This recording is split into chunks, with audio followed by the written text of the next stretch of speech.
tonight's event is benefiting Broward Meals on Wheels, and tonight we have our Executive Director, Peggy Miller, to tell you a little bit more about what Broward Meals on Wheels offers people in our community. Hi, and thank you. Broward Meals on Wheels is here to provide 1.5 million meals to Broward seniors throughout Broward County on an annual basis. We provide meals for companion pets. We provide in-home assessment services, as well as congregate and senior dining at 37 meal sites throughout Broward County. We're here for you. Thanks, and let's have a great show and raise a lot of money for a great cause. Hi, welcome to this edition of Art Talk. I'm Janice Hamilton. We're here at the Hamilton Gallery in Fort Lauderdale on Las Olas Boulevard, and we are thrilled to be featuring one of the world's greatest landscape artists, Trip Harrison. Hi, Trip.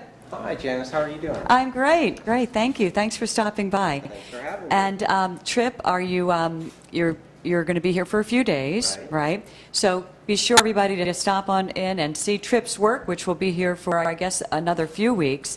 Also, Trip, I don't mean to put you on the spot, but I'm going to ask you a few questions. How long have you been painting now? Well, I'm 47 now, so I started when I was about 20. So what is that? Well, in my math, because you know I'm a woman, so that's 2 years. I know.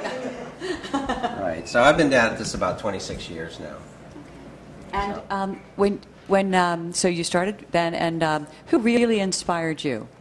What great artist inspired you? Well, really, originally, my grandfather, who was a real well-known artist in Miami, took me into his studio one day. I was fortunate to have him do that, and it changed my whole life. I was a business major, and I completely changed my whole career path. And he took me in there, spent about an hour with me, and after that I started doing portrait work and had a fortunate opportunity to study with an artist in Atlanta. But the real heroes, probably Andrew Wyeth, Stephen Scott Young, Winslow Homer.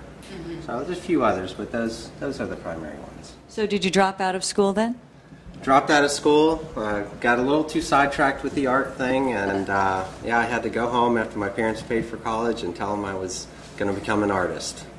Well, we're glad you did. Well, I'm glad I did too. It's been fun. Let me ask you, because there are a lot of artists out there who watch this program, I'm curious to know about your process. How do you choose a subject matter? Well, you know, I don't always paint something the second I see it. Sometimes I'll think about it for a long time. I might take a trip over to the Bahamas, maybe to Hopetown, and I'll walk around, kind of take it all in, and I'll start to just sort of see a scene, and then sort of my mind's eye might take over. A lot of times what you see isn't really the right scene, but you remember it different.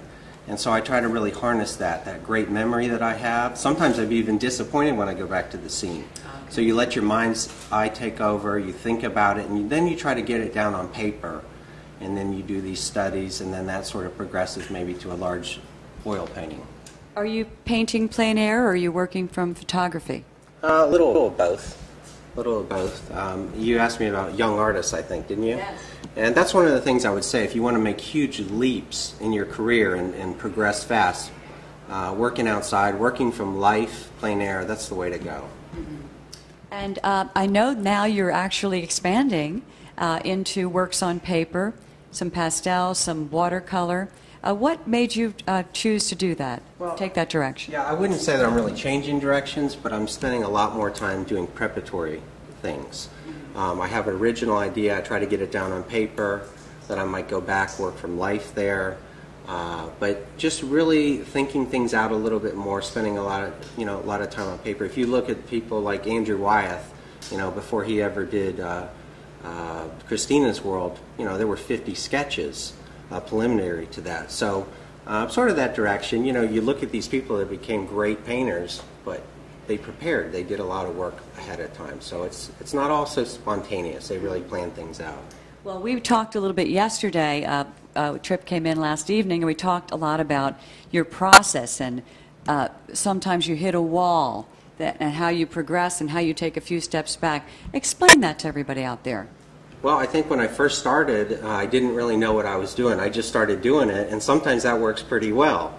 But after a while, you really want to progress. You want to get better at your craft. You learn more about, color theory and pigments and everything. And as you go down that road, you get smarter about things, but it can get a little confusing. You learn so much about this, and you become a better skilled person, but then you got to be able to put all that together. And that might sound a little confusing what I'm saying, but if you've ever done it, it makes more sense. And I've felt like I don't even know what I'm doing, I'm just doing this, you know? But I mean, I think I do know what I'm doing, but as time goes on, you get more and more comfortable. And I've learned a lot in the past couple years, and I really feel comfortable, like for the first time, really starting to pull it all together, and I feel like the work is going to start to improve even more. I hope. To me, that is amazing that you've been painting for 20 years and that process. You're still learning. And I think it's, again, for you artists out there and people who might be, hitting that block or in any creative field, what Tripp says and shares should give you some sense of comfort actually. I want to talk to you about this piece because this is your latest piece, correct? Right. This is my new Bimini Island scene. It's not finished yet. It's a work in progress. It's probably about 70% there. But we wanted to bring it even though the paint was still wet. Janice wanted to have it here, so it's here. I have a little bit of a history with Bimini. My grandfather spent a lot of time fishing. He was a big game fisherman, and he has a son that's really a world-class famous fisherman, so he spent a tremendous time in Bimini. And as I grew up, I heard about all these great stories about Bimini. And I have a little connection because my family owns a Hemingway Museum in Key West. Oh, and we know that Hemingway had a tremendous influence what happened in Bimini. So you're a little kid, you're hearing all these stories, you got a famous fisherman uncle, and Hemingway was there, and so all that stuff made me, I've always wanted, I thought of it in terms of, I collect old pictures, old black and white pictures, and I had some old pictures of Bimini, and I wanted to recreate Hemingway era, maybe the 30s and the 40s, and I dream about this stuff. It's exciting to me that you look at these old pictures and you just, I just want to go back in time. And so, like the famous painter John Stobart, who recreates these maritime scenes, I've always wanted to do that with Bimini and try to bring it back to life for people. Photography. The old photographs that they have of Bimini are very limited. There's not much stuff out there. Left. So to be able to recreate it and make you feel like you can walk into the picture, into the 30s or the 40s, maybe bump into Hemingway on the street. Okay. That was kind of the goal there. Did you see Midnight in Paris? I did, and I loved it. Yes, I mean it's it's stepping back in time, and you're really creating that with this piece. Tell me, you said you have a few little elements you're still adding.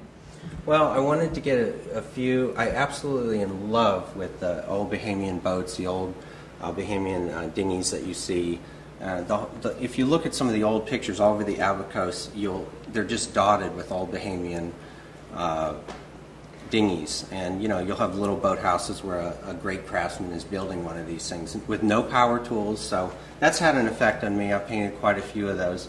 So I wanted to kind of get that in the picture. These guys would go offshore in these little 14-foot dinghies, which is, these guys go over today in 60-foot power boats. Right. But these guys were going out in these little 12-foot, 14-foot boats right off of Bimini. And so I wanted to get a few of those in there, and I'm planning on putting one here over on the starboard side of the painting. Right. So. Well, thank you so much for joining us. We are in for a big night tonight. We will have Tripp's work, his originals, his limited edition, signed editions here. We have some new beautiful gallery-wrapped pieces. They will be here for the next month, and we hope you stop by. We're right across from the Riverside Hotel, 615 East Las Olas Boulevard. Thank you for joining us, and I have one more question for you. I always end my show this way. What advice do you give to a young artist out there right now? Well, I would your main emphasis is to just get great at your craft. Don't try to get into the business side of it. Become skilled at what you do. And don't maybe get into reproductions and that kind of thing too early. But the best artists out there devote themselves to getting great at their skill, and do that. And paint from life. Paint from life, you'll make great leaps and bounds.